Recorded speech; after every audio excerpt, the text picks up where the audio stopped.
Yo, yo, yo, yo, yo, what is going on, CoD Familia? It is your boy BN, aka Mr. Kingdom Builder, and in today's video, we're going to be doing a little bit of a deeper dive look into some newly released information regarding calling of courage for Season of Strife, the most recent and latest KvK and Call of Dragons.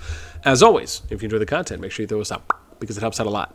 So let's go ahead and click on details, and we're going to look at the season overview, which is probably pretty standard. So we got Phase 1, Phase 2, Phase 3, we got the reset, stay out please, and then we have season features is going to be the next one here, so we have mastery skills. Where it says you can learn mastery skills from other heroes.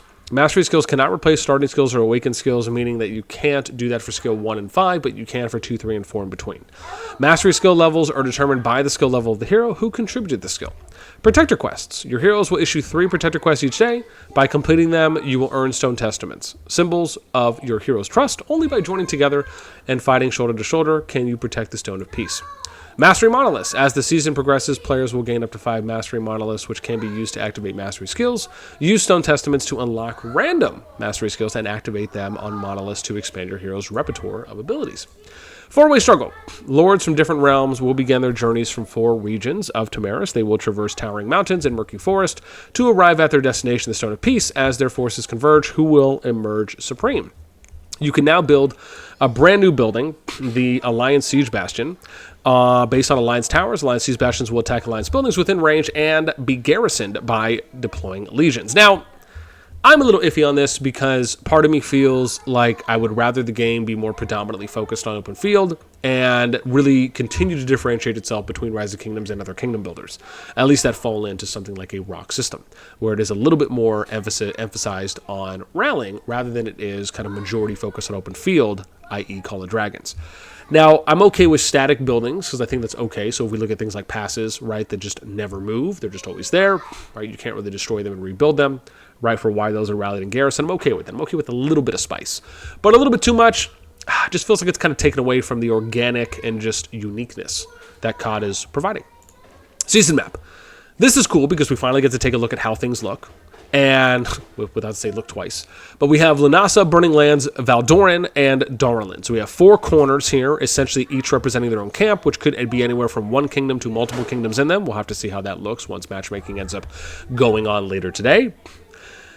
Now, this is where we could get a west versus west, a north versus south, or maybe every other. So it'd be like 1, 2, 1, 2. Right? We'll have to see how that plays out. Now, for Heroic Anthem in Rise of Kingdoms, which we'll show you an example of that in a moment, from what I have been told, if it's true, is where the camps themselves have to choose who they want to ally with. And in most cases, it usually comes down to a 2v2. Not too often do you usually see a 1v3. So if that's true, and the system does not automatically place the camps, where, for example, they would say, well, Lanasa and Burning Lands will just be automatically paired together, they're going to fight it out, and then Darlin and Valdoran will be automatically paired together, and they'll fight it out, or they'll fight it, right, from their side. If it ends up being where the kings have to do diplomacy and they have to kind of figure out things on what they're going to end up doing, right, then that's something that will be interesting to see, right? All right. Hopefully my kids are not destroying each other's faces. With that in mind, we get to what I think is positionally interesting on how we're going to be able to expand from zone to zone. So, for example, in Zone 1, we have you being able to have your own access to Zone 2, right? So it's Lanasa to Zone 2, Darlin to Zone 2, Valdoran to Zone 2, Burning Lands to Zone 2. So everyone gets access to an additional zone. Everyone also has a neutral PvP zone, most likely, right? That we ended up seeing happening from S1 Plus when that was first started to get introduced. So that's nice, right? If that plays out, everyone gets some neutral PvP, everyone gets to advance to Zone 2, and then hopefully everyone gets to advance to Zone 3. Now, I can make an argument that this is probably the most well put together, at least thus far, KvK map that we have seen today. And I say that because one of the things you often hear me really vie for or advocate for is this ability for every player, up to everyone who's in a KvK, being able to play out as much of that season as possible so they get to enjoy as much of what that KvK has to offer. And the only way you can really do that is by allowing as many kingdoms opportunities to get to a further zone. So you end up getting here.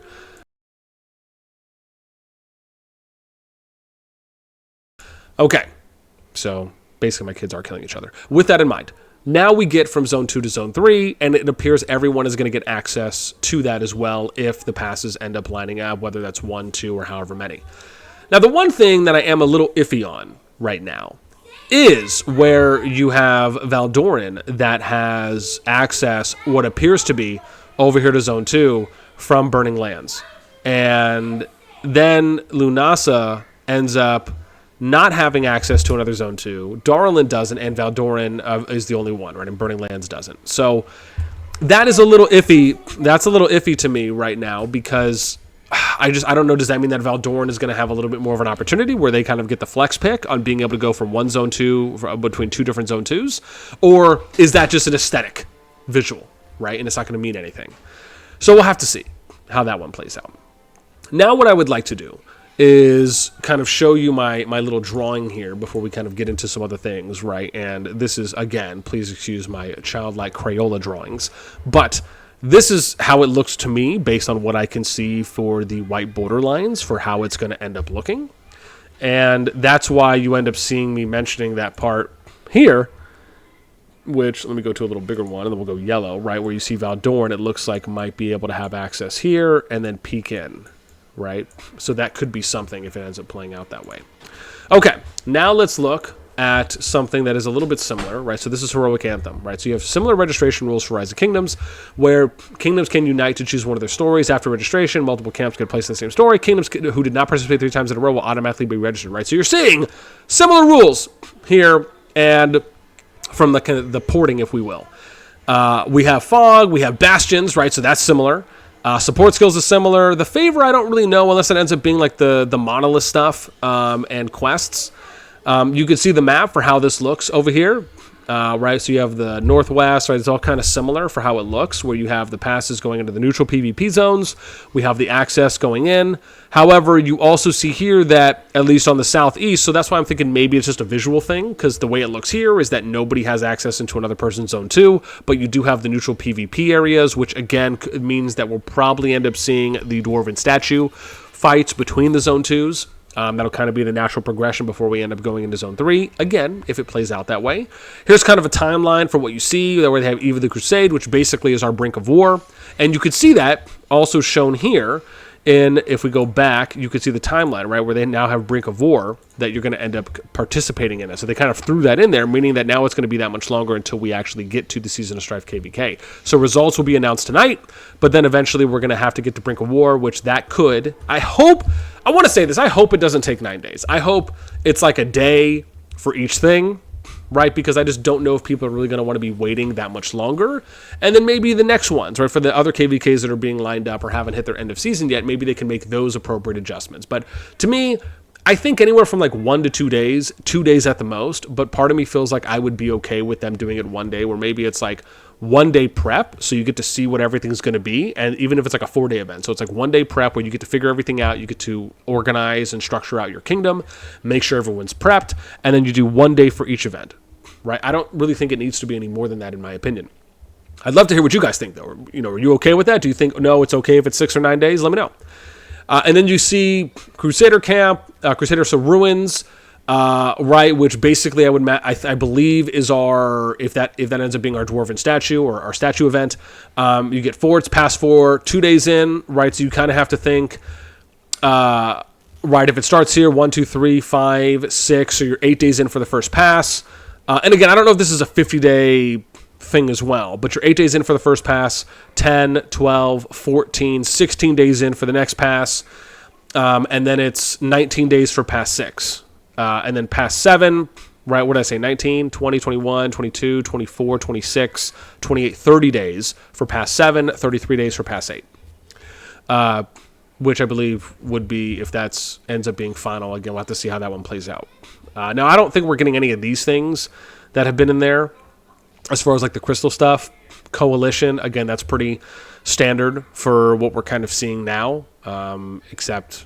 I guess it's kind of like the warband, so to speak, but maybe that'll end up applying for the actual KvK itself in Season of Strife, even though they're calling it camp. So again, some of these are not going to be exact, right? And then we end up, here we go, now with the camp system, right? So you can kind of see how that works out. Also some rewards, right? So you can see how some of the individual rewards are, right? If you get into the top 1,000, will that end up being the case for this KvK, right? Will the top 1,000 get rewards? And you can kind of see how those will be there. Coalition, but really we'll look at like some camp rewards here for what you'll end up getting, right? So if your group ends up really coming out on top. and then just a few other things as well that they have. So that pretty much kind of sums it up, right, for everything that we got for you guys right now on what is to come. Would love to know what your thoughts are surrounding the map. How does it look? What are your expectations? Do you like the layout so far? Do you like the potential of maybe what it could be and the opportunities that it gives up to everyone, if not everyone who's going to be participating, to just play a little bit longer? Let me know. Anything and everything down below. That's going to do it for me. As always, until next time, I'll catch y'all later.